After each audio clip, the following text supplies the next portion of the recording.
This video is brought to you by Sporlan. Quality, integrity, and tradition. All right, real quick, I just wanted to let you guys know that there's going to be two clips in this video from two different service calls. They actually are both at the same restaurant location within about 3 weeks of each other. So just to give some context. Today we had a service call on an exhaust fan at a restaurant. It's not working. Oh, that's funny. Look at, the fan just started running. That's funny. The manager laid it on the ground because the fan wasn't working. And I just came up here right now and it wasn't running and then it just started. That just makes me laugh. All right, well, I'm gonna dive into it, put the fan back on there and see what's going on. All right, so I pushed the fan back up on the curb and there was enough slack to be able to pull the electrical switch out so I can take the cover off. Also, look at that. It's been melting that, but it doesn't look like the wires are burnt. So anyways, we're gonna at least get this going. This fan looks really dirty.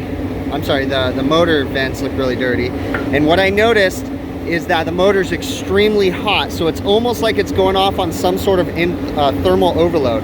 Because when I walked up, it wasn't running and the fan was laying on the ground. And again, just to reiterate, the manager did that to try to let the smoke out of the building. But when I, all of a sudden, before I even did anything, the fan turned on and started running.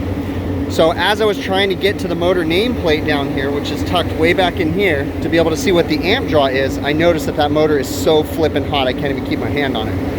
Okay, so we're gonna go ahead and pull the cover off the electrical switch, test 3-phase power, and then now we know what the RLA is on the motor so we can see, or the full load amps actually, so we can see what it should be running. I have a hunch that maybe we might have lost a leg of power and it might be single phasing, but we're gonna find out right now. That switch looks really bad. It doesn't look like there's a short there, but it does not look good. All right, so before we turn power on, we're gonna test power coming into the switch. We should have 3-phase power, and I have a feeling we're single phasing our motor. So that's 205, 204. So we've got 3-phase power coming in. So the next thing we need to do is we obviously need to turn power on, but before we do that, we want to visually inspect everything. And this switch is kind of tripping me out. It doesn't look good. And look at, there's something funky down here. Look right down here, right there, right there. Before I get the light. It's kind of hard, but there's something funky going on in there. I think we might have an electrical short going to the fan. Look right in here. There's an electrical short in there. I can see it. The camera may not be picking it up. I don't know why it's not tripping a breaker. It might have just broke the entire line, but I'm pretty confident we are single phasing, and that thing's been arcing and it tripped. Or something happened here. What's tripping me out though as to why it was running when I walked up. I have a feeling it only has 2 legs of power, so we're gonna go ahead and find the breaker for this, kill it, and we're gonna fix this electrical short and then proceed from there. If we look at my motor starters, someone disconnected the motor starter, the overload portion for that exhaust fan. I'm pretty sure this is that one. So I'm gonna get them running, but we're gonna have to put a new motor starter in here too. And it was kind of scary because I was in here trying to diagnose this. I couldn't get it on film, but I was in here trying to diagnose this, and I moved this wire right here and it came out of that motor starter. So not fun when it's energized, but I was able to get it back in and everything's running. But yeah, so I need to disconnect power to this one. I'm gonna go find a breaker for it. All right, so I disconnected power. It's a dead circuit now, so now we can pull it apart and figure out what was going on. It's still really strange, but I'll dive into it. Look at how sketchy that looks. So from the looks of it, it's not grounded out at the moment, and I have a feeling then what might have been happening is we were still delivering voltage, but we might have been, because it's going through so little strands of wire, it might have been overheating or something. It's hard to say. We still don't know if that motor's good or anything, so I'm gonna let the motor cool off while I'm redoing this electrical, and then we gotta fire it up and see if it even works. This is just temporary to make sure everything was good. There's no ground wire, and this box wasn't grounded to the bottom of the unit. So there's a bunch of things running through my head about what could have been going on, because we lost a leg for sure, and it looked like it was grounded out on the conduit. But anyways, I don't know if there was a direct short and just nobody got shocked yet. It's a very interesting situation. So I turned it back on to confirm rotation is correct, and I'm going to let it run for about 10 minutes like this.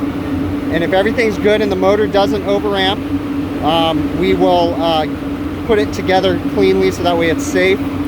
And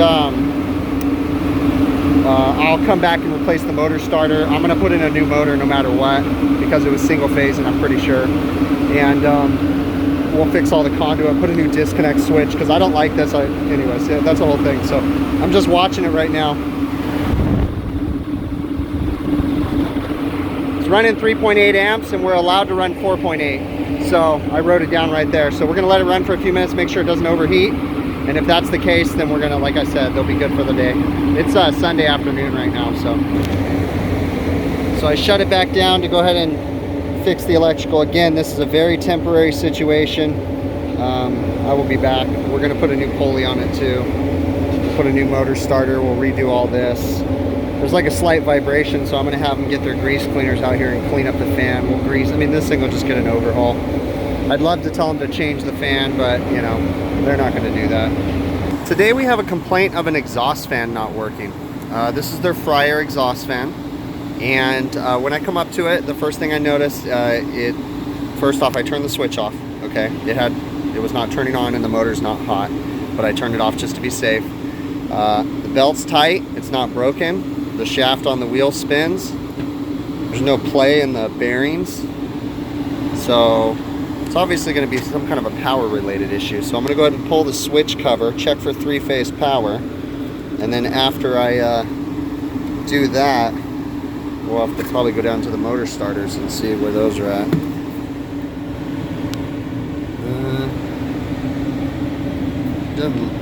Looks kind of funky down in there.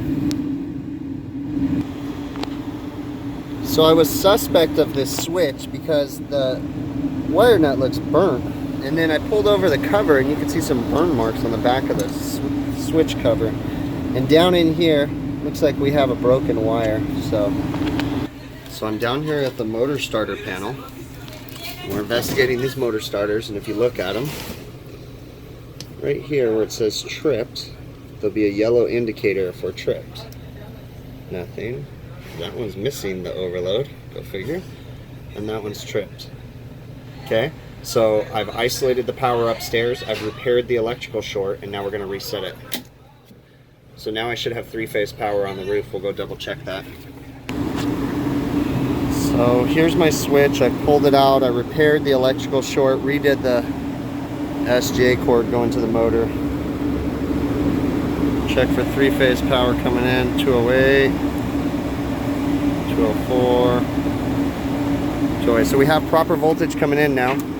So now we need to bump the motor and check the rotation, because I very easily could have reversed the rotation. Now, looking at this wheel, it's kind of hard to see. The rotation should be counterclockwise. So we bump it, and our rotation is clockwise. I know that's hard to see on that, but yeah, we're going the wrong way. Usually you can look down in the fan too.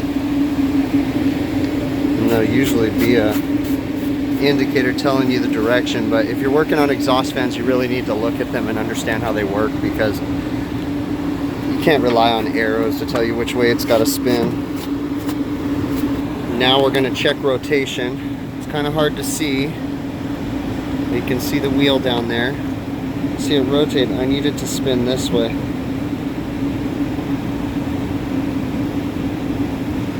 For it to suck the air out of the building. So that is going to be clockwise rotation. We'll bump it. And that's the rotation we're spinning, is clockwise. So we're good. So 2 separate service calls at the same restaurant location, very similar issues, okay? Exhaust fan electrical shorts that were likely caused by vibrations. I went ahead and actually got the restaurant to approve one exhaust fan replacement, and I'm working on the second.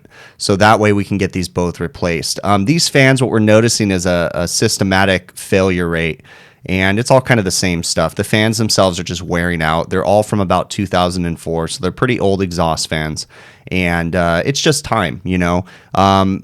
Anyways, you know, it's the restaurant's decision to decide whether or not they want to replace them. So I just give them the facts, say it's going to cost this much money, and then let them make the decisions on what they want to do. So like I said, they already replaced one. I'm working on the second fan. The other thing I want to point out is, you know, when you walk up to these, at least my method of approach, when I walk up to these exhaust fans, is I don't start flipping switches and checking things. I mean, you know, turning them on, resetting breakers. I always like to go look for direct shorts to ground first. Look for obvious electrical issues. That's why I investigate, pull covers off.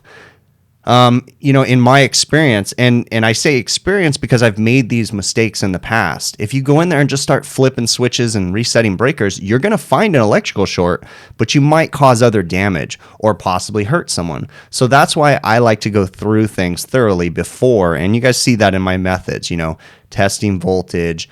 You know, when I go reset a breaker, I always turn the switch off on the roof so that way it doesn't energize the fan while I'm not up there, because if there is a direct short that I couldn't see, I want to see it when I'm up there by resetting a switch or something, you know, in front of it. Just little things like that, okay? I really appreciate you guys taking the time to watch these videos. Do me a favor, give me a thumbs up, leave me a comment down in the YouTube comments, and if you have any questions or anything like that, send me an email to hvacrvideos@gmail.com. I'd greatly appreciate it, and I try to respond, and I at least read every comment. Especially on YouTube. I don't necessarily respond to all of them. What I've been doing is doing a lot of responses on my live streams on Monday nights.